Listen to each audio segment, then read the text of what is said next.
This magic brush pile video shows one of the steps in my training program.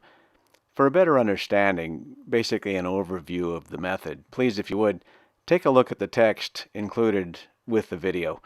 There you'll find a link you can click on. It'll show you all the steps compiled in the form of a flowchart. The magic brush pile is our introduction to steadiness. This is where the dogs learn that success requires a new strategy. This is also where, in order to understand how the dogs naturally think and react, we need to see training from a different perspective, basically how the dogs see it. Instead of obedience, including commands and repetition, let's look at it differently based on only one thing, and that would be associations. I'll show you how a young dog can begin to understand steady to wing, shot, and fall in as little as one session.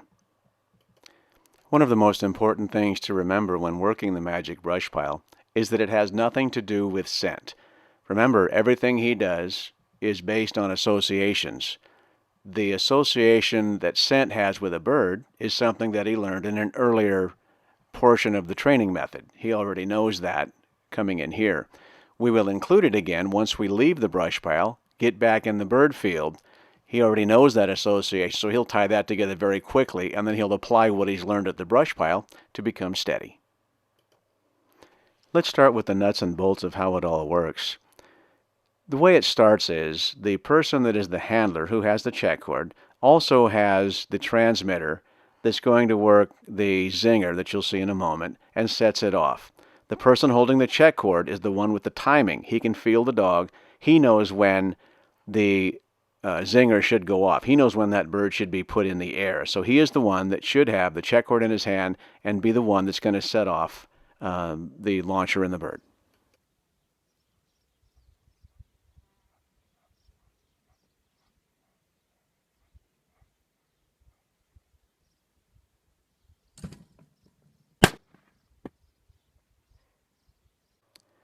This is the magic brush pile. I've removed the camouflage around the outside so you can see it. It's basically just wire that stands up. It's zip tied together. This is probably 6 or 8 feet square. I can get inside there to load that zinger when I need to. Basically, this is a typical zinger. This is the box launcher that Zinger makes. I've modified it a bit for my own purposes. I've set it up so that I can set the shot off whenever I want. A typical zinger, you put a 209 primer and it goes off as soon as it launches. I have a system here where I can set that 209 primer off at any time I like, not just when it launches. This makes the timing of flush, shot, and fall a bit more realistic. Here's another view from behind the brush pile.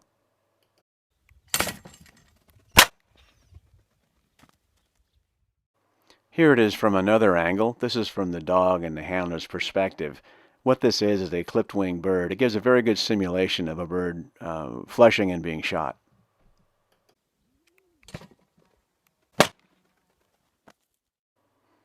Okay, let's begin. You can see I'm the handler and I've got the dog on a check cord. The shooter's already out front. He's not far from the brush pile. He's within 20 or 30 feet, I suppose. He's got a gun in his hands. It's a fake gun. It's not real. Doesn't have to be. It's another association for the dog to see.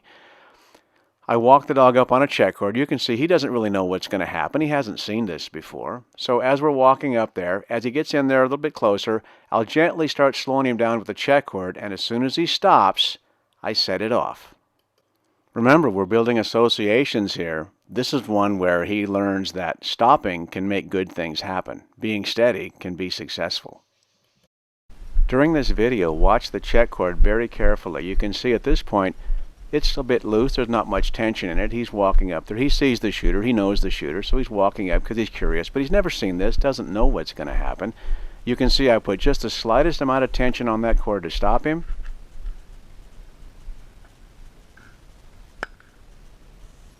And there it is. The bird went up, shot, and now the shooter will bring it back to the dog.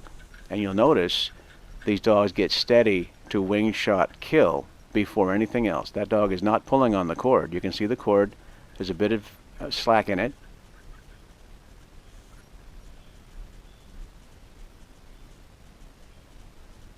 He's not trying to go forward. And there's his reward. Now this is the second bird, so keep in mind he's seen this once before, and we're going to walk him up and see how he reacts this time. You'll notice this time that he stops himself very soon after he starts to move, and he waits and understands that the shooter's going to bring it back to him. There's the gun. Now you see the check cord is pretty loose. There's a couple of small movements, but he's not trying to run out there.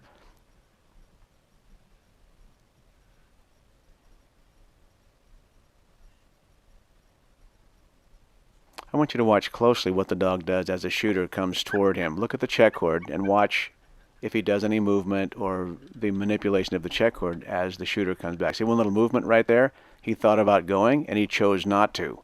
It was not about the check cord, it's loose.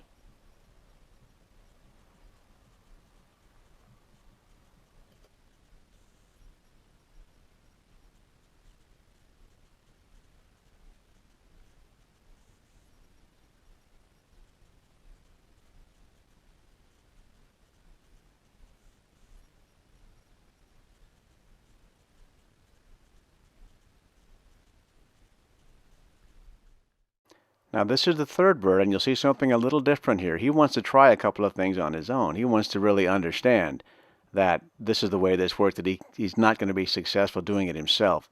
Some dogs are like this. Some dogs need to try it themselves. That's why there's a fence around the magic brush pile. I can turn them loose. They can't be successful on their own, and they'll ask for a do-over. It's very important here to watch the check cord. You can see there's a slight amount of tension on it. He keeps pulling. He wants to go out there. There's a little bit of slack there, but you can see he wants to keep going. And now I've got some tension again. I had to actually stop him, just a little bit of pressure. Got him stopped. You can see he took one little step there. There's a little bit of pressure on the check cord, but I'll take the pressure off. I want to make sure that he's standing there because it's a choice he made, not because I'm holding him with a check cord. And keep in mind, dogs are different in their personality. We'll have some dogs that dance around at this point a little bit, but usually after a couple of birds, they settle right down and understand what we're doing.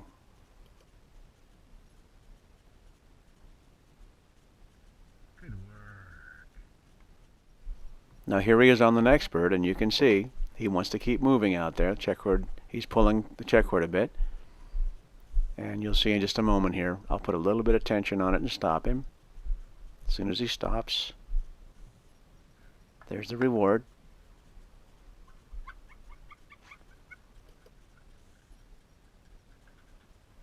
As you can see here, my method is not about obedience or pressure or commands. It's about free will. He makes the right choices to become successful. And in doing that, he'll build those associations necessary. He'll become very steady.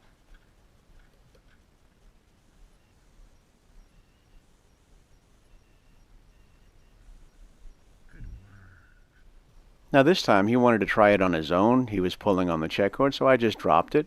He needs to find out that he can't do it himself. Not all the dogs need to do this part of it, but a lot of them do. If they haven't decided that steadiness is the answer in 3 or 4 birds, then I won't stop them again. I'll let them go and try it on their own so they can prove that they in fact can't do it alone. He'll go up here, he'll check the shooter. He'll go over and he'll check the brush pile, see if he can get that bird on his own. Then he'll come back and he'll ask the shooter for some help, and we'll set him up again. Often at this stage, when a dog has gone up and tried it on his own, realize he can't do it, he'll go get behind the shooter or behind the handler and he'll ask for a do-over. It's important stuff. I want to let him see what he's got going here.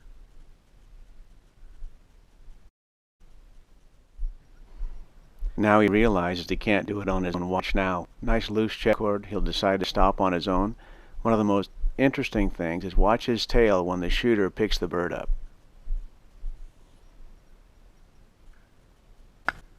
Here goes the bird and the shotgun. Nice loose check cord.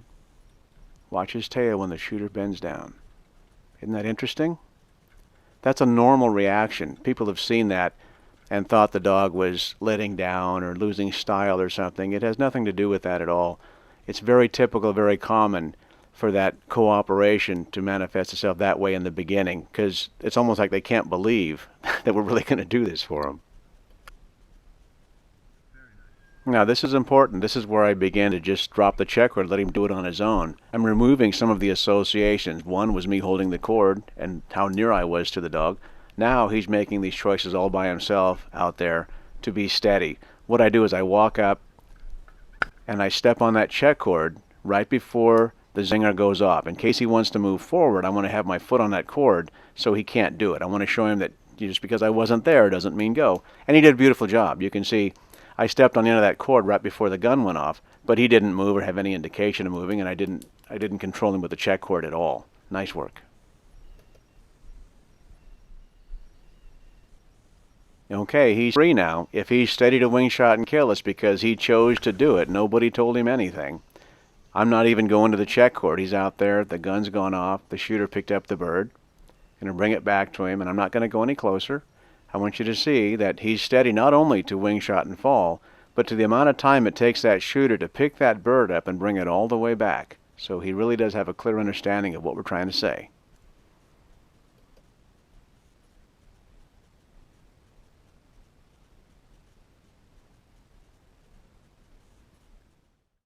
Okay, we've already built in steady to wing, shot, and fall. The next thing the dog needs to know as far as associations goes is to be steady while someone walks around and goes to front. Basically steals your point from the way they would see it. Now you can see there's no one out front. The shooter is to the side and behind me a bit, and the dog's going out there. He's missing an association, which would be the shooter standing there, so he looks for him, and he waits for him to go around front. Now this is a new association. You have to be steady while someone walks around you to front, so you can see I've got the check cord back in my hand. But this won't take long. He'll see this, he'll put this together, and the very next bird, he'll be steady while that shooter walks around because he's seen the future. He knows how to be steady and how to be successful. It all looks pretty familiar now. He's already seen this part of it, so he's steady, waiting for the shooter to bring the bird back to him.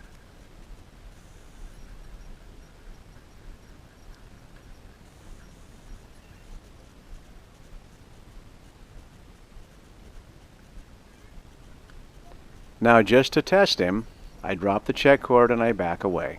I want to make sure that he still has all the associations lined up and that it all makes sense to him.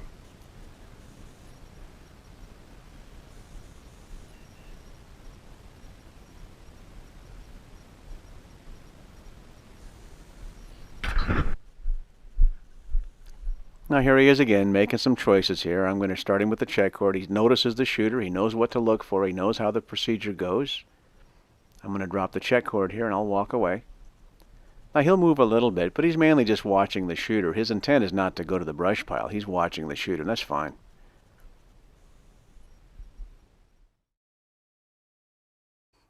This last scene shows the dog does understand what we're doing. He's built the correct associations to lead to success. He's steady to wing shot kill. He defers. That's the magic of the magic brush pile, is that defer. When the dog looks to you, looks to the shooter to go out front and make him successful. He looks for help. He wants to cooperate. He understands there's trust involved here. That's the magic we're looking for, and that's what you'll see in this last scene when you have the defer. An important thing to remember on this brush pile is once a dog will demonstrate these things, when he shows that he knows what it means, move on. Move away from the magic brush pile to the next things that we do, which is back in the field and working the birds and finishing it out. If you continue with the magic brush pile beyond what you need, you start to build unwanted associations. A typical one would be if you overwork the brush pile, you'll find a dog that whenever he sees someone out front, he stops and honors. That would show you that you've overtrained. The brush pile is quick. It doesn't take long, a few sessions, and it's time to put it away and move on. It's very important to keep the dogs focused on birds, keep them in the field. This training method doesn't take long, but you have to be very observant in what you're seeing in the dog and know when to move forward. Back to the flow chart, you'll see the different parts of the training method.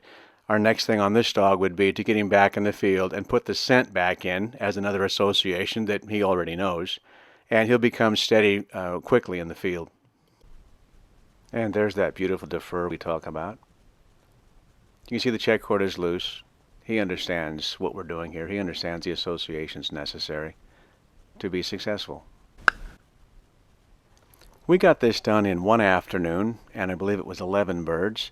Keep in mind, it's not about pointing. It's not about scent. He knew those things coming in. He already knows those associations. We went over those before he came to the brush pile. This is about steadiness and building trust.